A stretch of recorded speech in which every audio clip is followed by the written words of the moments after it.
আপনারা শুধু ভিডিওটি মনোযোগ দিয়ে দেখবেন এবং কথাগুলো শুনবেন। এই যে খামারে আমি আসছি বাচ্চা নিয়ে, আজকে 4 জায়গায় বাচ্চা ডেলিভারি করতে হবে। প্রথমেই আমি এই খামারে বাচ্চা দিতে আসছি, অর্থাৎ আমার যে গাড়িতে দেখলেন এটা 4 জায়গাতে পাঠিয়ে দিতে হবে 0 বাচ্চা। তো আমি যে খামারে পাখিগুলো নিয়ে আসছি পাখিগুলো নামাই দিয়েছি।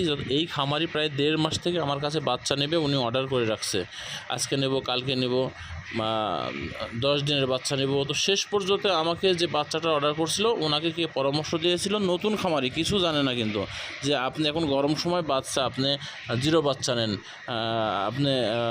আপনি করতে পারবেন। তো উনি আমাকে বললো, আমি ওনাকে তারপরে নিষেধ করলাম, আপনি 0 বাচ্চা নিয়েন না, আপনি 1 সপ্তাহ বা 10 দিনের বাচ্চা আমার কাছে করে নেন, আপনার সুবিধা হবে, যেহেতু আপনি নতুন, আপনি কিছু বোঝেন না, জানেন না, বাচ্চা নষ্ট হয়ে যাবে। তারপরে উনি বলছেন না আমি ছোটো বাচ্চাই নেব, কম দাম হবে।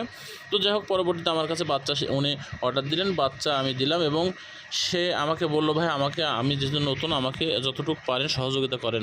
আমি কেমন সহযোগিতা করেছি দেখেন, ওনার জন্য বাচ্চা নেওয়ার 1 সপ্তাহ আগে থেকে কোন তারিখে তাকে বাচ্চা দিব তাকে ডেট ফিক্সড করে দিয়েছি, এবং ওনার জন্য যা যা মেডিসিনের দরকার বাচ্চা থেকে ডিম আসা পর্যন্ত সমস্ত মেডিসিনই আমি আমার দায়িত্বে দোকান থেকে নিয়ে গেছি।